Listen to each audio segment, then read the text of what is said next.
of the Laughter for All podcast. I am comedian Nazareth, and thank you for joining us in this beautiful April, almost end of April. Wow, California, 80 some degrees outside. But thank you for joining us. Thank you for being faithful to us. 127, actually, today is 128. 128 shows with you guys.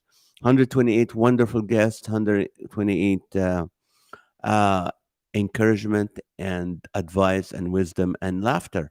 Yes, I forgot that 75% of my guests are comedians. So anyway, uh, just want to let you know I was in Green Bay, Wisconsin, and Northern California Friday, Saturday, and Sunday.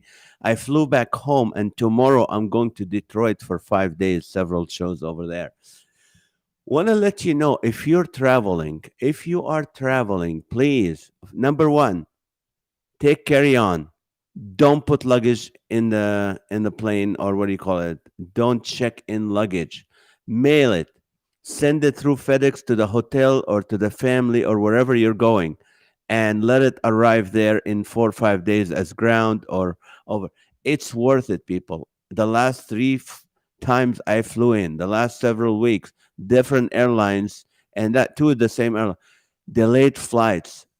Yesterday, or no, Sunday night, delayed flights. I got to Dallas. God was watching over me because my connection was exactly 2 hours delayed, so I made it home. But there was a line over a mile long. I'm kidding. I'm not kidding you. At Dallas Fort Worth, people cancel flights. They have to stay the night in Dallas. So go early, fly the night before if you have a show, and get your luggage.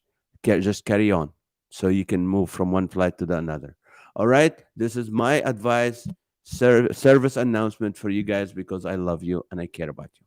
All right, today I have a friend who's really amazing and he's different. He does different stuffs. He has a lot of time on his hands, so he does a lot of wonderful things. Amazing. He's a professional. He's been on more shows than a comedian can drool on. Like, oh, other comedians go, I would love to be on the shows that this man has been on. He is very funny, but he's amazing. And let me introduce him officially. Michael's show has been described as preposterous brilliance and wacky jugglement, a combination of hilarious tricks and stunts with uproarious stand up. His signature trick is spinning a Burger King cheeseburger on a parasol, which garnered him multiple TV appearances. During COVID, Michael took full advantage of social media, gaining over 100 million views on TikTok and Instagram. Rayner lives in Los Angeles. He continues to travel the world performing on camera and on stage for companies and private events. This is what Normal Lear from Saturday Night, this amazing, the TV producer, he said, everybody loves the Michael Rayner show. He's fantastic. He's been on the David Letterman show. He's been on the Late Late Show with James Corden.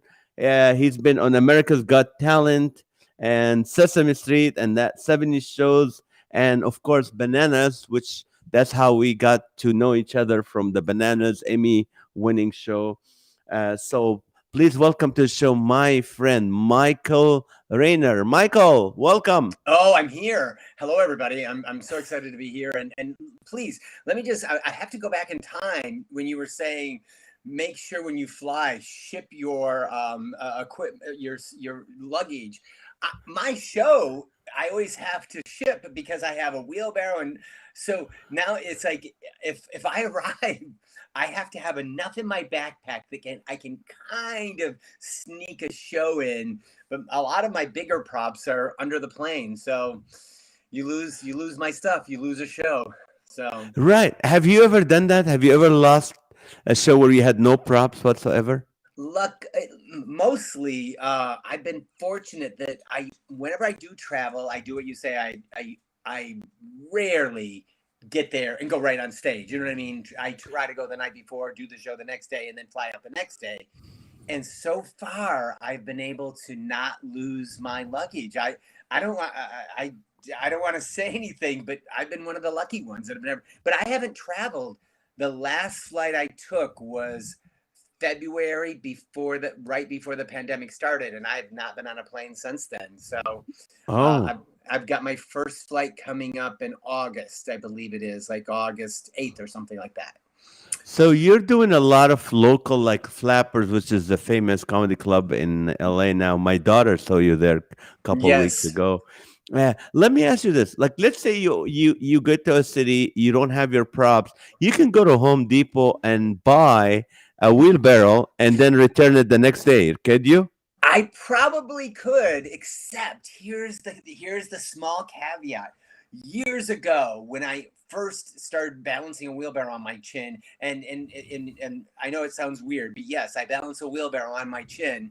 Um, I got a wheelbarrow from True Value Hardware in Grand Blanc, Michigan. I'm from Michigan, Oh, and it was a kind that you could take apart really easily. Had these metal tubes that were in two pieces, and it fits in a duffel bag. They do not oh, make this kind anymore. I'm traveling with a wheelbarrow that's been with me for literally 30 some years. It is wow. that wheelbarrow has 100, like not 100, but like at least 1 million miles of frequent flyer miles. It's been to Elon Musk's house, new owner of Twitter. It's been to Yeah, yeah, we can say that I now. know. He's the owner of Twitter. It's been to Norman Lear's house. It's been to Japan. It's been to 40 of the United States. This wheelbarrow has been everywhere. It's a well-traveled wheelbarrow, and I patch it. There's this stuff called Fiber Fix. If you ever saw it, you put it on when it's wet, and then it adheres to the metal because there's holes all over, because it's been with me so long, and so Oh. because it fits and it can travel and it can fly. So I have a wheelbarrow. Name me one other person, Nazareth, that has a wheelbarrow that has over 1 million miles of frequent flyer miles on it. I don't think anybody else has a wheelbarrow that has that many miles. You should go to on the Guinness Book of World Records for that, I You know, think. I almost was my friend who has like 9 world records for various things. She was really into getting me into the Guinness book. She was like, "I'm sure with all your cheeseburger spinning and tennis racket tricks." So I sent them stuff, and like the low-level executive at the Guinness book was like, "Oh, we love your stuff." But then when he sent it up to the higher levels, they were like, "Can you do anything underwater?" And it's like, "No, I don't No. do anything underwater." And that was that. So I'm not in the Okay. Guinness book. You know, you're the most humble guy I know. I mean, with all your credit. Okay, so you went to Elon Musk home. How long ago was that? That was, I think, about 5 years ago. It was kind of crazy. I got a call because they were having this big event, and he was going to be there. It was for like, I think it was like for young filmmakers. Uh, It was like John Lasseter from Pixar was putting it together, and it was about kind of new media. And like Elon was there, and even though it was a nice house up in the hills, it wasn't like, of course, it was $1 million house, multi-million-dollar house, but it wasn't nuts. It was sort of a normal house for LA, being $1 million house. I don't know how to explain that to anybody, yeah, but I I actually saw know. his actual Tesla in his garage, and me and the other performers were in the like the kids' playroom, and I don't mean to brag, but his kids play with the same toys my kids play with, so I guess that makes me a genius. I don't know. Maybe it does.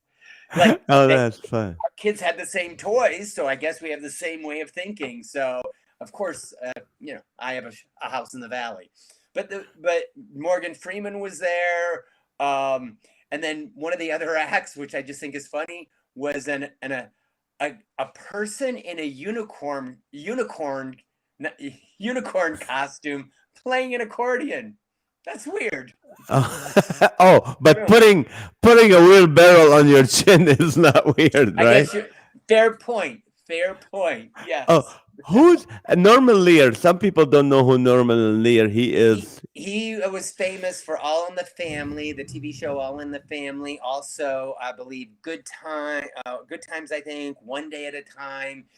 During the 70s, if you remember early 70s, he was responsible for a bunch of shows on CBS, and a lot of stuff with, with like working class people. It was like one of the first shows that they would flush the toilet and you would hear the toilet no other sitcom had ever acknowledged that there were toilets in people's houses, which was kind of a bizarre thing. That it was like, finally we can hear the toilet flush in a house, which is really That funny. makes you real, right? When you have a Yeah. toilet flushing in your house, that's a real thing.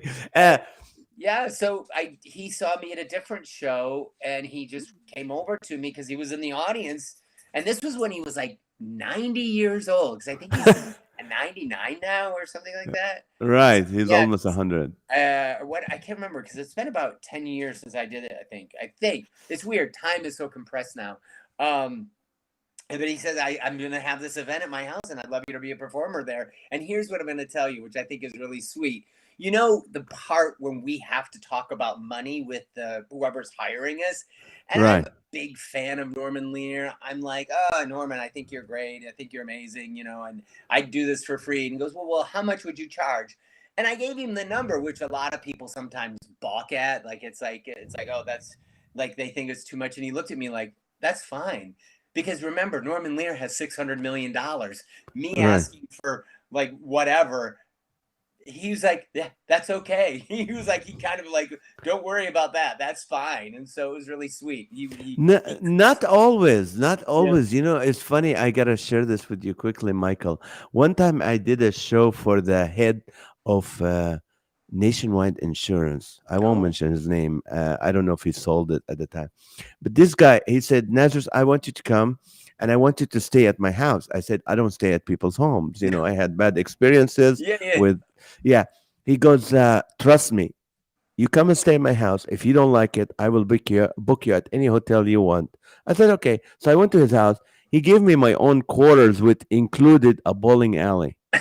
I mean, the guy's house was humongous, huge. I mean, so I did the show, and after I was done, he figured what I wanted to pay and the mileage, with the airline ticket, and to the quarter. He would not give me a dollar extra. He goes, "Let me go find if I have quarter."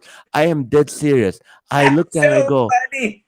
"How sad." I said, That's "Really?" because so many times when I do even big high profile shows, I will get tipped. I don't know if you get tipped with your shows, but I'll sometimes get tipped $100 or a couple $100 sometimes, which is really sweet. A lot of times, even if it's a big money show, I on occasion they throw in, if like they'll throw in a little bit extra.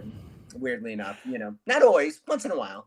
Not me, because I ask a lot of money. Yeah, So I either do the event for free or I'll ask for a lot of money. I don't have in right, between. right, But you know what happened, Michael? Once, I have to say this: TBN, many, many years ago, I did their Christmas event, and the lady, the manager, accountant, came to me from the TBN, and she gave me a blank check. And I said, "You didn't forget the amount." She said, "You put what you want." And I was like, That's even crazier. That's "That's even worse." crazier. That's so funny. I've never heard of that. That's so That's funny. worse because you don't know what to write. I Well, mean, no, I mean, obviously, you would just say, "Well, I'm going to write what I've written for a similar event," but it is, exactly, that's what I did. yeah. And so, I mean, but it makes a weird guilt. It's a strange, like, guilt trip in a weird way. Whatever you want to write. I mean, I did an event for a church where they paid me the main amount in what do you call it, in a check, but then they did a thing where they had to pay me the rest in cash, and for some reason it was in singles. So I had $200 in singles, and it just seemed. I was worried. All of a sudden, it was in an envelope, like a manila envelope. It looked like it was some kind of like a nefarious drug drop. And I thought that if the envelope fell and all of a sudden there's dollars all over the car and the cops stop me, it'll just seem like I'm some kind of illegal drug Tell him dealer. I'm a dancer or something. No, exactly. Why are there all these singles in my car? It was weird that I thought, if they paid me whatever, then maybe like some 20s, but it was all singles, which I thought was weird. Here's something that non-performers or people who normally, like, either where we deal with that a lot, but feeling awkward asking for the money? Does it? It still feels awkward, It right? the weirdest part is when I do like a house party, not like a corporation, but people will hire me to come to their houses and do shows.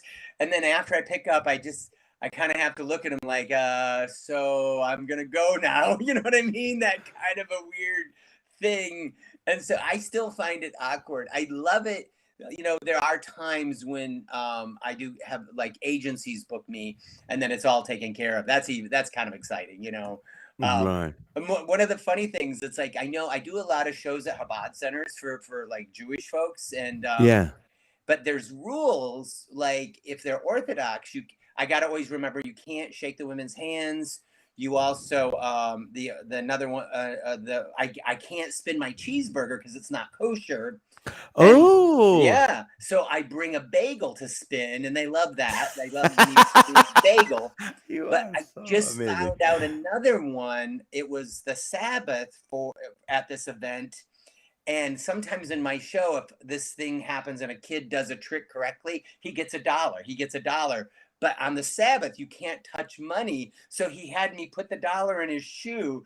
As long as the dollar was in his shoe, he could walk on it until sundown and then get his dollar out, which I thought was hilarious. You know what I That's mean? hilarious. Same Yeah. with Muslims. Like you can't shake the woman's hand, you can't Yeah. take Yeah. their pictures, you can't look them in the eye and talk to them directly. Sometimes that's Oh, in the old culture. Yeah, did you but ever do like I did shows for the Saudi princes that live here in LA? And uh I'm told, like, when I went into the show, the kids were in front of me, the wives were on the side of me, and the princes were in the back. And they said, whatever you do, number one rule, do not look at the wives. What do right. you want to do then? You want to look at the wives then? It's like they told me, do not look at the wives. It's like I can't look over there. You can't. I'm not. I can't. I can't. If you're like, if you tell somebody not to do something, your inclination is what's going on over there. You know what I mean? Right. Now, who is the most like left an impression? Which celebrity left an impression on you? Let me think. Gosh, there's so many that are really sweet and nice, and I can't really. You know, it's funny because I've done a lot of warm up on sitcoms with celebrities that were very nice. You know, I don't know if you remember Peter Gallagher. He was in movies and TV shows. There was a show Yeah. called Secret Lives of Men that I was the warm up on, and every show, he would thank me to being the warm up and hanging out with the audience. Would always tell me I did a great job, and he made it a point to talk to me after the show, which is not often the case. And not that the other people that didn't say nice things to me were bad; they were just busy after the show. So that Right. was one of the funny celebrity interactions that I sort of had during the pandemic. I started to post every day during the pandemic. And one morning I wake up and I have all these new followers. And it's because Jessica Chastain, who just won the Academy Award, Uh-huh. um, she she had reposted one of my videos on Instagram and said nice things about the trick. And so I thought that was kind of funny. I never have met her or anything, but she reposted me. So that was fun. And then I'm trying to think if there's any other celebrities, like big name celebrities that I'm trying to think. I worked with Ringo Starr, a Beatle, and it was fun meeting him, and it was pleasant, but it wasn't like palling around. You know what I mean? Right. Right. So Now, you were you nervous when you did the David Letterman show? it was weird, and I'll tell you why it was weird. It was like 3 days before, something like that, 3 or 4 days before, Oh, worst flu I ever had. And they gave me the information on what was going to happen, so I couldn't even process that I was going to go on the show. So I wrote it. I happen to have a grease pencil, and I wrote it on the side of like a metal filing cabinet. And I jump on a plane, sort of in a daze. I got well, and then when I got there, they said we bring 6 performers out to do this bit that we have on the show, Stupid Human Tricks. 3 of you will be on the show. All of you will be paid, but only 3 of you will make the show. So let's see what you have for the producers. And that was the nervous part, because then I right. was like, oh, I thought I was going to do the show. No, I'm Uh-huh. here, and now I have to audition again, even though I'm getting paid. I did my bit. They liked the bit. then when I was on the show, it worked out really well because it was Boxing Day. It was the day after Christmas, and David Letterman said Happy Holidays, and I said, oh, thanks, Dave. And then I started to get into the trick because you're told to kind of just get on with it. And then he Uh, made fun of me for not, wishing him, Happy Holidays. And yeah, I so saw that bit. I saw that. I and saw that so show. that made it fun where I gave David Letterman high status, I took low status, and it was a good comedy moment. And I love that. That was, people thought he was making fun of me. No, he was doing a fun comedy bit. There was no malice intended, you know. Right. And so it was fun. And so it went by so quickly. It's hard to even have that as an actual memory in here because it was so long ago. I see it, and it's even hard to see things that I was there and that thing happened, and it was fun.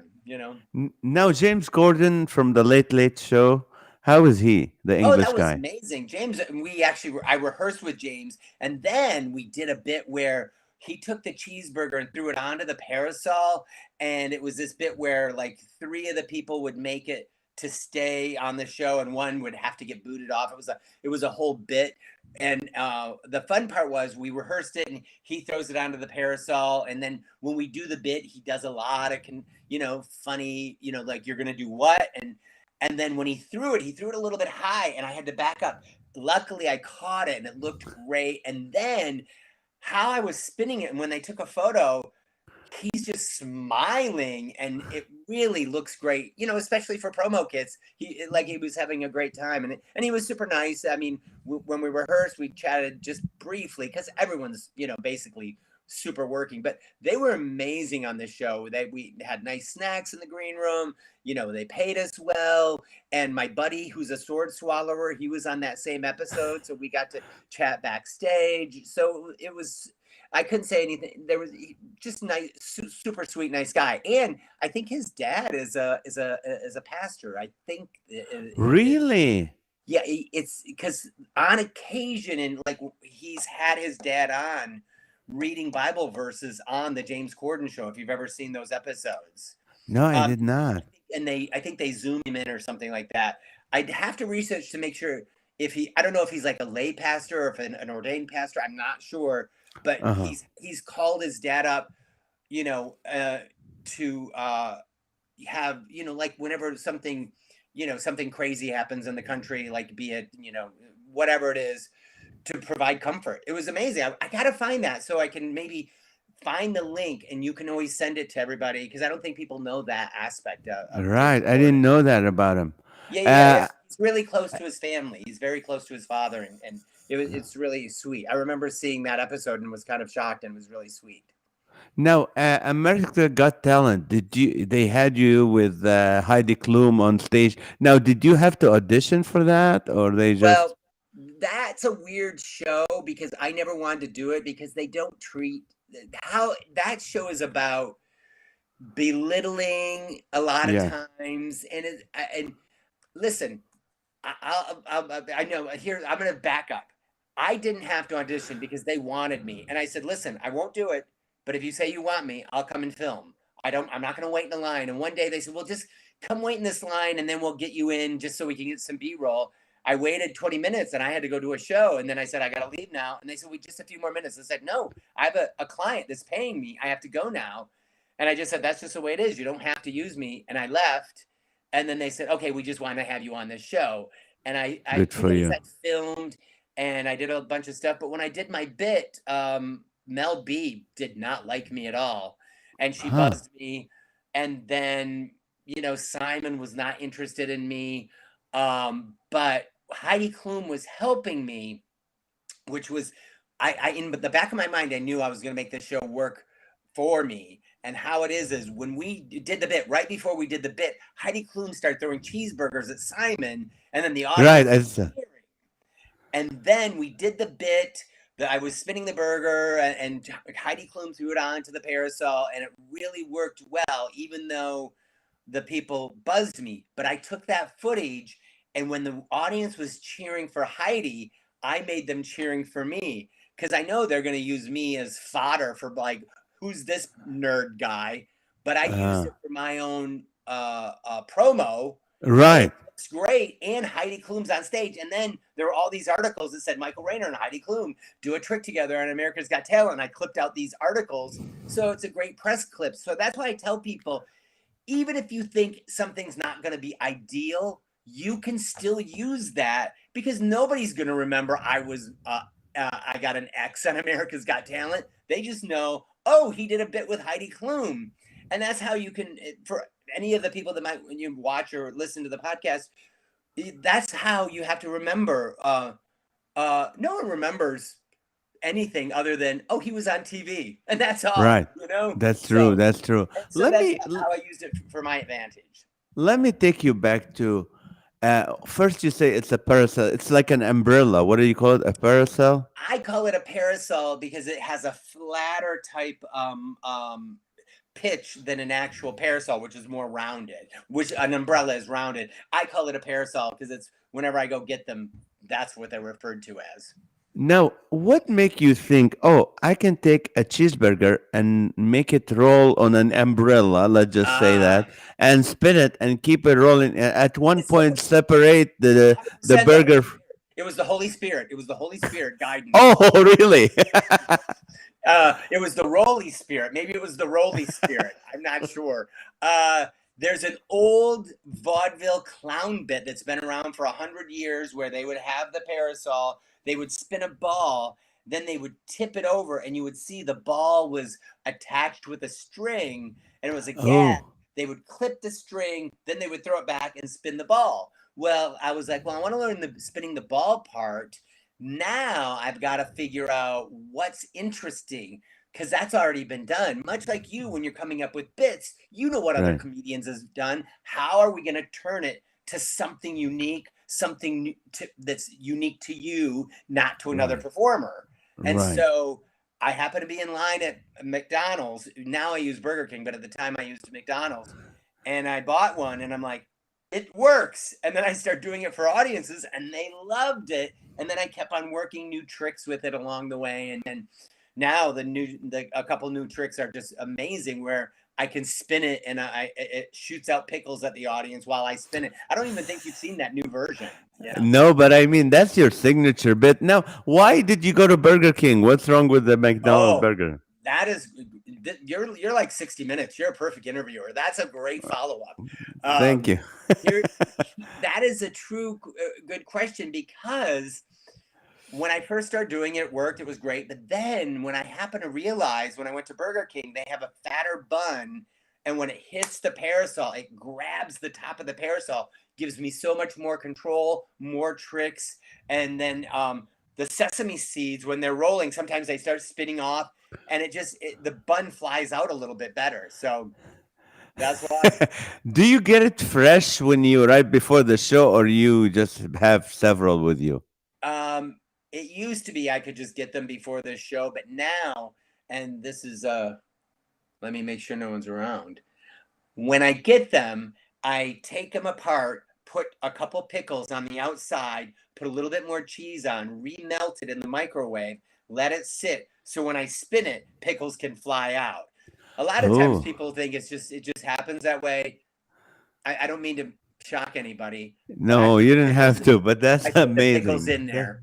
So yeah, so now I have to do a little bit of pre-work before it. But if it's a show and I just get a call and I can't do that, I can always grab like some pickles somewhere, and as long as I can find a microwave at like a 7-Eleven, I can make it work. But I usually do it at home. That's brilliant. Now, when did you find out you can put a wheelbarrow on your chin? I mean, how Um, is that by accident, or you were on a construction site and you just like, oh yeah, I can carry this? you're not that far off. Let me explain that, when I was just practicing early on in my career, I realized, okay, I'm balancing like a yardstick or like a dowel on my nose, on my chin, whatever. I was at like what is it, True Value Hardware. Uh, And I'm like, well, this wheelbarrow doesn't feel that heavy. But it looks big and impressive. And I was in the store, and luckily this was before I had kids. If I would have done it in front of my children, I probably would have been, ridiculed. And I Right. picked it up and it worked, and I'm like, I'm buying this. And I rolled up to the counter and I bought it, and the rest is, as they say, history. So History. I did it in the store. How long does it take you for certain? Like, you do. Yeah, I want to encourage everyone to look Michael Rayner on social media and find out the amazing stuff he does. One of the things you take a racquetball and with two sticks, like drummer It's a sticks. like a it's a tennis racket and two sticks, and I'm hitting it back and forth. One time I've done it. I'm on TikTok at broken_juggler, and on Instagram at broken juggler. And one of the times, like, I did two rackets on a balance board, and all of a sudden ESPN Sports Center asked if they could put it on their social media, and I said yes. And because of that, Hardee's Restaurants social media company asked me to make some videos in my yard during the pandemic, and I made like an extra $1,200 by just going out in my yard and making them two videos, which was great. It was very exciting, So, but it's just tennis rackets where I hit them with sticks, and it seems entertaining. So, How long does it take you to perfect one of mm, those tricks? that's the thing. I've even tried to figure it out, because I am now at of an age where I have the overview. I know exactly when I started. I was 18 years old. I Mm. graduated high school. I had nothing going on in my life. I was a terrible student. I had like a 1.97. That's like a C minus for anybody that doesn't even understand the grading system. And then a lot of the kids I was hanging out with, it was weird. They were the church kids, but they were the church kids that would sometimes go steal. They were like those kind of church kids, you know what I mean? Yeah. And they always knew that I was not the stealing kind. So one night, they said, "Oh, we're all going to bed early tonight." It's like it was 9 o'clock, and we usually go see a movie or hang out. And I'm like, "Well, that's weird. Okay." At about 1:30 in the morning, I get a call that I'm from Michigan. They went and stole snowmobiles from a local snowmobile shop. Oh And no. and one thing I don't think people realize: when you steal a snowmobile, there's a track that leads you to where it's gone. And they found them, and the cops said, "Hey, were you with them earlier?" And I said, "Yeah." They dropped me off at 9 a.m. They said, "Oh, okay." I think we know what's going on, and because they figure everyone knows everybody in a small town. So, Right. Now so you're in Michigan, right? Where in Michigan were you? I was in a small town called Goodrich. It's about an hour north of Detroit, and so there's all these kids that, as soon as I graduated high school, I was kind of leaving that group, and then Uh, I hadn't found a group, and then I just started practicing, and I went like really deep practice, like 2 to 4 hours a day. And wow. then there was, even in my town, there was a little church camp called Camp Lakeview. In the winter, nothing was going on there except for the I knew the owner, the caretakers. That's what it was. And they would let me go use the gymnasium. So I would go down in the dead of winter and go in the gymnasium and practice. For 2 years, I just practiced 2 to 4 hours a day, everything. And then I would keep on branching out. And I don't even know. It's hard for me to even know, because it's, how they talk about 10,000 hours. This is like Yeah. more than 10,000 hours. It's like 50,000 hours. I can't even begin to think, but there's so many tricks that I do. It's hard for me to even process how long I practiced everything.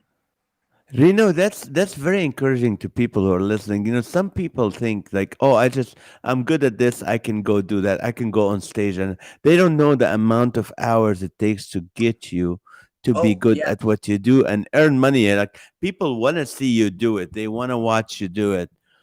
But let And, me well, I go was just ahead. going to say real quick, not only is the practice important, but then the interactions with the audience, because there's a lot of amazing jugglers that they don't know how to then bring it into a show form for an audience, and that's another bunch of hours of practice, learning how to do the tricks when people are watching you. You know what I mean? So there you go. Right now, you got married to a British lady, British Uh, or English? British, yes. I mean, yeah. Uh, she's also She's a voiceover actress, she's a right? voiceover. And if anybody ever watched the Nickelodeon show Guts or Global Guts when they were kids, because I think that was on like if you're like between like 35 and 45, or I don't know the age exactly, but that's when she was on TV for Nickelodeon back in the day. And yeah, we're coming up on our 26th wedding anniversary Oh, next month, May 26th, 26 May 26th. Oh, it'll be 26 we married on the 26th and been married for 26 years. Look at that. I don't know if oh, that means anything, but it's 26 May you 26th. know, it means you're a good husband. Well, Mine is in August 10th. It will be 27th for me. So oh, we're so you're close. in your 26 right now. I didn't know we were Yes. right on the. And it's so funny. How old are your kids again? John is 23. Okay. Carol is 21, and Yeah. Tally is 14 right now. Right. I don't. I that's yeah. Because I'm almost out of the high school phase. Because I've got 17 and 20. And Oh. so we've got a couple more months until graduation, and then high school is done. Very excited. Very excited. So, Now I have a question from Sarah. It says, "I wonder if your wife knows Katie Leigh, who I had on my show. She's a voiceover you actress." know, it's possible, but you have to remember a lot of times with voiceover, you're just alone in your booth doing stuff, or when you go to the studio, you're alone. Sometimes you do meet people crossover if it's like a looping thing where you're all hanging out together. It's always possible, especially in LA. It's surprising how many people you do know, in LA. So it is possible.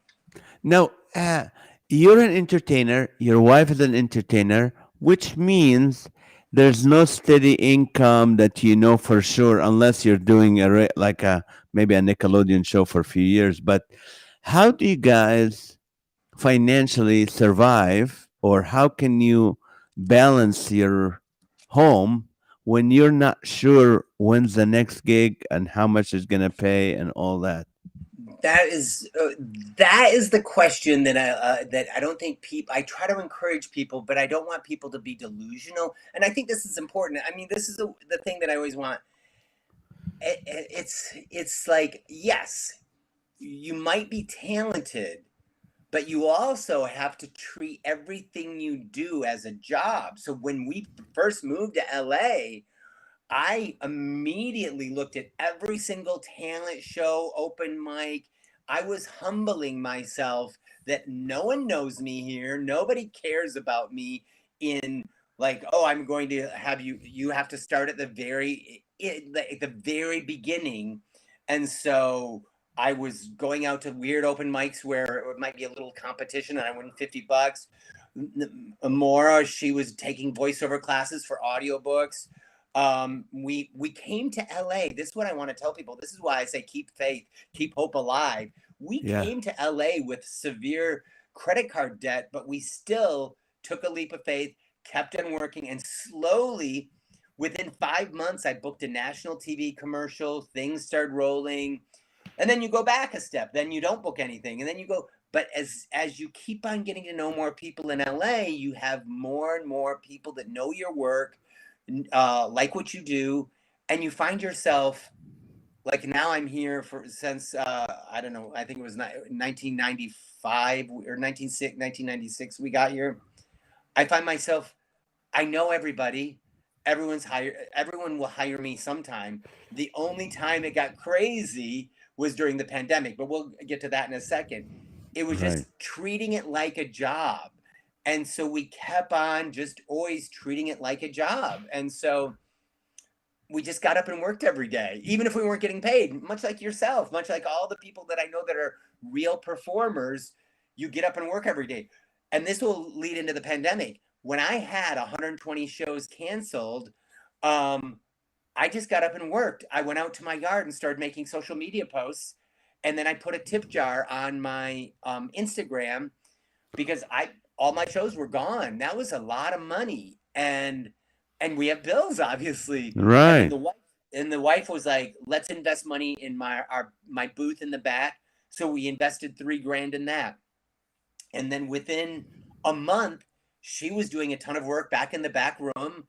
I was getting tips like every day. I would get $50 to $100 in tips. It got up to where during the life of the first year and a half of the pandemic, I probably got $6,000 just in tips of people enjoying my tricks. It was really sweet. Then people started wanting me to do Zoom shows for their birthdays. Then people would say, "Hey, can you do a little like wish my friend a happy birthday and do one of your big tricks, and I'll send you $100."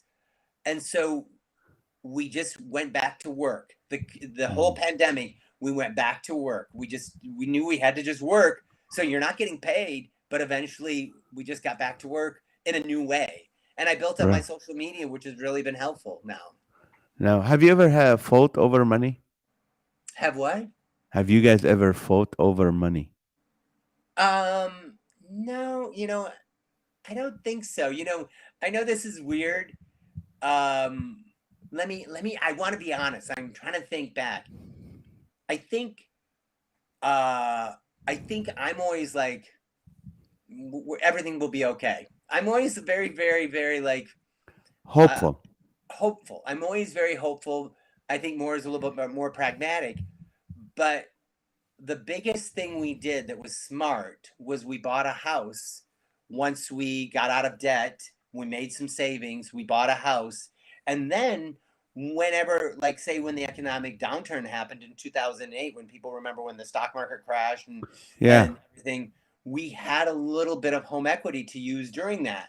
Then we all of a sudden hit a great time when my wife was working a lot, I was working a lot, we saved a ton, and then next thing you know, we could put a down payment on another house for Moore's mom to live in because she was living in a terrible apartment. Mm. And that was great. That was we got. I mean, and Moore's mom's still alive, but she's in her 70s, and you know, you don't want to be going up two flights of stairs when you're Right.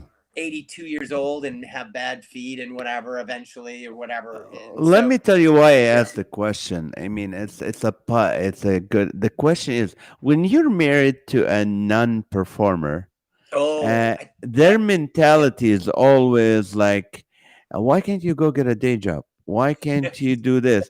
But when you are married to an entertainer who yeah, knows, yeah, like fasting and feast yeah, and yeah, fast, so there wouldn't be a lot of like, why aren't you making more money? Or how come? What are we gonna do? How are we gonna get money? So when you yeah. have that beautiful combination that you're both performers, she understand that mentality. Oh, That's I think that's 100% true. And I think, you know, I do think that our faith, is helped out because I do think that we talked about this a little bit earlier, but I think before we were on camera, but I have a faith that I'm on the right track and I believe it in my heart. You know what I mean? when That did that start? When did that start for you? Your I walk, would say, with I the would Lord. say probably like when I was like in third grade, but and I want to be clear to people. You go through times when you're a kid and it's just like you're just sort of you go to church with your best friend. My parents didn't go to church. Later on my mom started going to church also, but and my father never did. You know what I mean? Then you reach a time when you're out of the house, you're on your own, you're figuring out life.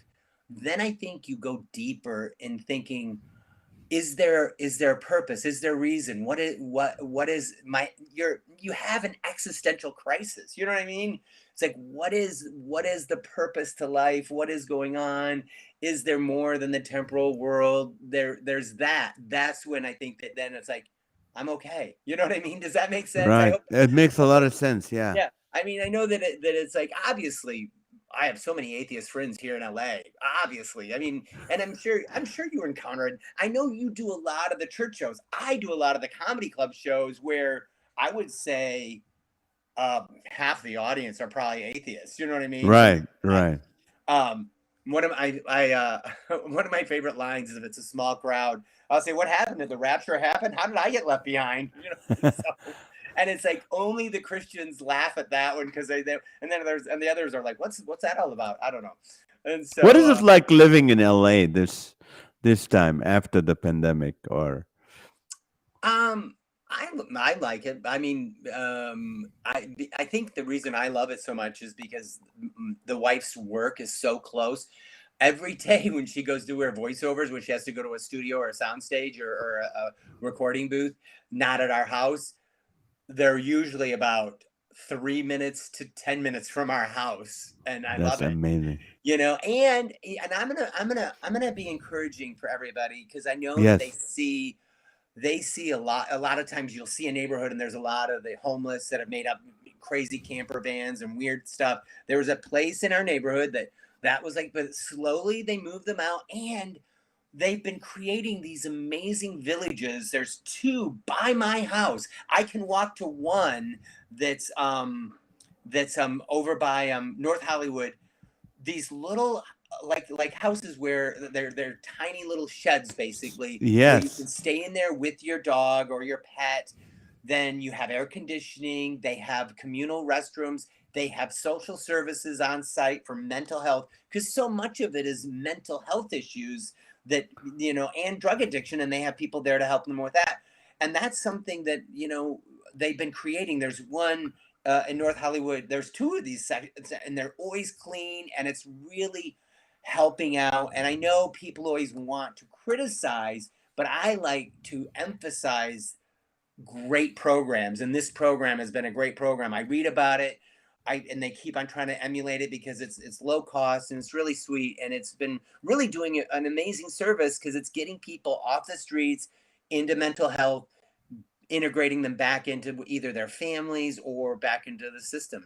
So That is very encouraging, Michael. I was talking to my, comedy writing partner, Robert G. Lee. You know him very well, of probably. course, Of course. And we were talking about these tiny homes. They're called the tiny houses or tiny it's a homes. tiny home village, and there's two of them Yeah. here in North Hollywood, and there's other locations, and they keep them amazing. And there's very strict rules, no drugs, and the people that are in them are really trying and really doing a real work to get out of their situation. And I don't want to judge if it was economic or if it was drugs or if it was the opioids. I know a lot of it, they see a big percentage is the opioid crisis. And Yeah. so, and people wonder why it happens in LA. It's because I know it's wonderful weather here. If I'm ever Yes, that's homeless, why. I would come to LA. You know what I mean? I don't want to be in I don't want to be in Michigan if I was homeless.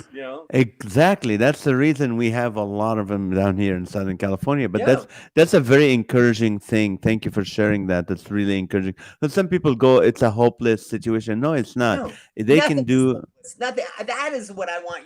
I think that's why you're one of my favorite human beings, because you are unlike so many people that I meet. You are always hopeful. You're always about the love. You're always about the caring. And so many people are about the judgment and like it'll never change. No, it will change. It will change. Yeah, I, absolutely. I love your attitude. How's your daughters? How do you raise your daughters? Which are they going to be entertainers? How do you raise them to in this LA environment? Well, there, this is the weirdest thing. I don't mean to brag, but my kids are homebodies. They love hanging out at home a lot, quite a bit, and neither one of them drive yet, and they don't really take Uber. I think my older daughter's taken Uber maybe once or twice, and and the it's weird because it's like they both went to like a charter school, because people talk about school systems negatively. It's because you don't want to do the work. Once when I Same thing with my career, the wife and I did the work where we found options that if the local school is not meeting your expectations, you do not have to pay for private school. You can find really nice little charter schools that have like a student to teacher ratio of like 1 to 15, like 15 students in the class. Everyone always wants to talk about it's a classroom full of 45 kids. Well, if you do the work, there are these amazing little charter schools all over Southern California. And so we were fortunate to find them, and our kids went to them and had a great and the counselors were great getting them into colleges that they wanted to be in, and helped with that. And so, and once again, I'm very hopeful on things. If you do the work, you have to do the work. I try to tell everybody, they're not going to tell you. You have to really research and keep on reading about, how to get into these programs. It's very, very difficult. It's not difficult. It's just you have to do the research. And Yes. I don't know, my kids, they want to talk to us all the time. They're not like when you see in the media where kids are like, oh, I don't want to talk to you. You know what I mean? They're very homebody and very sweet, and always wanting to hang out with us, which is really nice. And that's wonderful. That's very encouraging. I mean, when people think of LA or think of California, oh, the school system is horrible, the homeless situation is horrible, and you are just a fresh breath of air, Michael. And I wanna tell people you're an amazing entertainer. You're not only funny, but you're amazing. It's just the way your attitude, you're up there, you're doing stuff that people cannot do. It's not like, oh, I'm gonna go see a juggler. No, no, no, no. It's not your typical show. What just I just want you to list the kinds of shows that you do. So because sometimes we assume people know exactly what we do and what's the perfect thing. What Oh, is it? What do people hire you to do? oh, this is, yeah. I because, and this is part of it is I always wanted to be, when my kids were little, I wanted to stay in LA. I know a lot of people go off and do the cruise ship thing, but I think I was at one of the one of the Christian Association meetings once for Christian CCA, comedians. yeah. Yeah, yeah, yeah. And somebody said, make sure to not miss when your kids are young. And it That was really, me. That was me when I was a president, and you were there. I it was telling people, really, don't. really, I was listening, and I was like, I had an opportunity, and I went and did one cruise for Disney, and I didn't like, I was gone for 10 days, and I'm like, am I Yeah, going to do this half the year? So, a lot of my career is based in, I do a lot of shows at libraries. Public libraries have events, and they pay pretty well, in the fact that if I do two or three a day, then it makes it a nice payday for me. You know what I mean? Then there's right, also like Flappers Comedy Club, Hermosa Beach Comedy Magic, the Magic Castle. Then there's there was a show I did down called Teatro Martini down in Buena Park. There's all the, I'm talking about before COVID, obviously. And then there right. was Downtown Disney hired me like 2 to 3 times a week. That was great. So I kind of piecemealed it together that I could make a good living. Then I would get, on occasion, maybe, I would get TV commercials here in town. I would do warm up for sitcoms. Our buddy Robert G. Lee does that. He's one of the kings of that. He's amazing. He's one of the old school, the OGs of doing warm up for sitcoms. So it was a little bit of all of that that allowed me to kind of make a living. And I'll still do. I mean, I'm gonna go do birthday parties. I'll do kid birthday parties. I think people think, why do you go do that? Well, if I'm not doing anything on a Saturday at 11 a.m. and somebody wants to give me $350, I will go take $350 to do entertaining tricks for your children. You know what I mean? And you also do the larger events and the TV Of shows course. and all that. Yes. So if people going, I wonder what I'm going to do for my kid's birthday, or I wonder what I'm going to do for my wife's thing, or my husband's thing, or oh, our church is doing an event. I mean, I've had you with me at churches. Yeah, I've yeah. had you at different stuff. Actually, on September 17th, you're going to be joining us at the Pearson Amphitheater in Anaheim. It's 2,100 seater. Oh, I'm excited. And I will make sure to bring 4 people out. I will make sure to bring 4 people out. okay, and just it's going to be a bigger, bigger stage, bigger performance. The wheelbarrow will make sure you have the wheelbarrow. But Yes. you're so versatile, and you are amazing at every event you do. I've never seen you to where it wasn't. And oh, actually, you're the one that taught me how to make a chicken out of a Uh, towel. that's true. That is true. Yes. I don't even know. I wish I wish. I wish you had a towel with you right now. It'd be Okay. amazing. I'm gonna give me Oh, people, you're in for 20 a seconds. treat. Go for it. 20 seconds. Ladies and gentlemen, you're going to see something that you're going to try at home, and you're going to make whoever lives with you die laughing. This is funny. I did it for my kids when the first time I saw Michael. He taught me how to do it, and it's really, really amazing. It's visual, so if you're All listening right. to us, you need We're to go to here. his site and see it. Okay, here you Okay. go. He's gonna show it to you. Here's a This is towel. this is not original to me. It's an old timey vaudeville trick, and you notice I wore the glasses. now I can see like this. During COVID, I decided to get my cataract surgery, and it was amazing. It was fantastic. Oh, So here we go. okay. Anybody, Oh, you get a towel, you start rolling it up, roll it up. Once you get the towel, and you can do this anywhere, do it, at work or whatever when there's a downtime. Put it under your chin, roll the bottom up to the top like so. Here we go. Remember, so you this get it to the center. You roll it from now one side, we're you gonna roll it from the we're other, and gonna meet in the do it like middle. that. Then Then pull fold it. these out right like this, just like that. Oh, where Pull got the insides of yeah. each corner of the four Pull while it's those out, folded. and you can see the quality of the towel with all the. Yeah, Here that's we go. fine. It's There we COVID go. time. Awesome. Nobody bought towels during COVID. That's true. No one bought anything. All right, here we go, and then we hold the top, we pull it And the down, bottom. and then we go. There's the chicken towel. Then all of I you, love it. everybody watching this, you can remember to make it at your next. It could be a turkey, whatever you want to make it as. Oh, that is funny. That is funny. That's like Ruby, the red hen from Oregon that we do in our other show, the Live with Naz. There you So go. this is awesome. Can you encourage the people in the last few minutes, and then Oh, give us all your where they can get a hold of you? yes, absolutely. I think that the encouragement I want to give everybody is I encourage people to do whatever you feel you're called to do, but make sure you do the work at the same time. That's the thing. That's the encouragement. Do the work. I'm always hopeful. I'm always hopeful. That's why, I mean, this is going to be really quick, and I know this is a tangent, Nazareth, but if you remember, there's a woman that was in Westboro Baptist Church, which is sort of a cult church. She came out of it, and she came out of it not because people were yelling at her and tweeting her because she was head of their social media.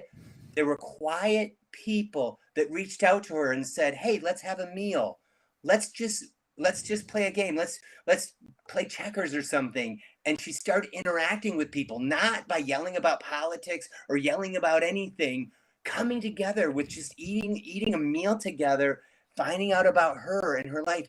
And it opened her up, and she left that cult and she wrote a book about it, and it really resonated with me that I never want to be judgmental. I never want to criticize somebody. I want to always be hopeful and listen if people are going through tough times. I have so many friends going through tough times, and I just want to be there to listen because I know that I've been blessed by having this amazing house and amazing career, two amazing kids that are back there somewhere, and an amazing wife over there. This is a more than I could ever deserve, and I'm thrilled by it. That's why people ask me why I'm called Broken Jugglers, because I have a detached labrum right there, but also I just feel we're all Oh, broken. really? Yeah. And if I hyperextend it like that, it'll come out. I've had it come out at shows, and I've had to lay down on the Ooh, ground and say, "Pardon me," while I put my arm back in.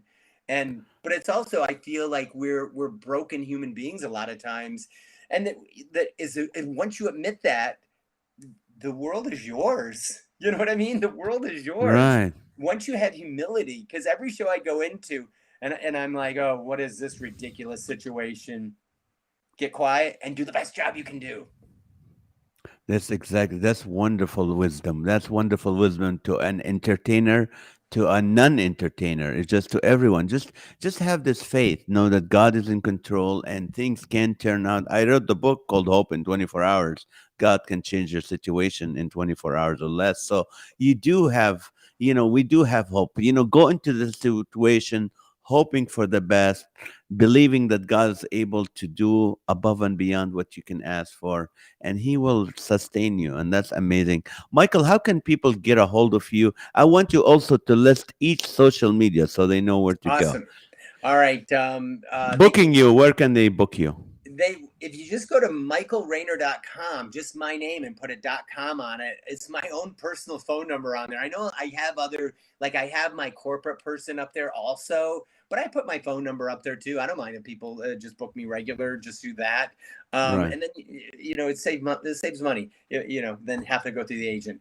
right. Then also, if you want to just reach out through social media, Broken Juggler, on Instagram, which is it's easy to find me there. I always respond to DMs if people direct message me on Instagram. Then Broken _Juggler on TikTok. and that's been amazing. The kids have just really loved the fact that I bring all these 13 to 25-year-olds love my tricks because it's something different. It's not like I Right. thought it was girls just shaking in bikinis, but no, there's a lot more to TikTok, and I never knew about it because I had a prejudgment. I was judging a small sliver of what it is, and I it's learned so cool. much on TikTok. I Yeah, learned so much on yeah. TikTok. This No, is there's amazing. there's there's science TikTok. There's so many things that I had no idea. So those are the places to find me. Also, Facebook is just Michael Rayner on Facebook. And it'll get better. It'll get worse, but just have faith. You're doing the right thing. Just get up and work. It's like, Amen. I just want to say, I want to give a shout out to Nazareth. Out of all the people I've met in the Christian scene, and I always feel you are the least judgmental and the most open-hearted, and you don't know how much you just fill my soul with so much positivity, which I always love. I appreciate you. Thank you for your kind words. And thank you guys for listening. Michael, thank you for taking the time. Say thank you to your wife and daughters I will. for allowing you to be here. I'm looking forward to work with you on September 17th or maybe before then as well. And you guys, thank you for watching. Thank you so much. Please let your friends know about this show and subscribe to it. And you can, not only you can be entertained, but you're also going to get to you get to be encouraged, you get to be lifted up and maybe challenged at the same time. Well, today we heard about Elon Musk and Norman Lear and David Letterman and James Corden and all these guys, but we also heard from the heart of Micah Rayner, the entertainer. Love you guys. Thank you for watching. And if you are one of our the fans on the Live with Naz, because I'm going to be in Detroit for 5 days, I would love for you to join us back next Monday for show number 438 at 8:30 p.m. Pacific time on Facebook and YouTube. Love you guys and thank you so much. Good night.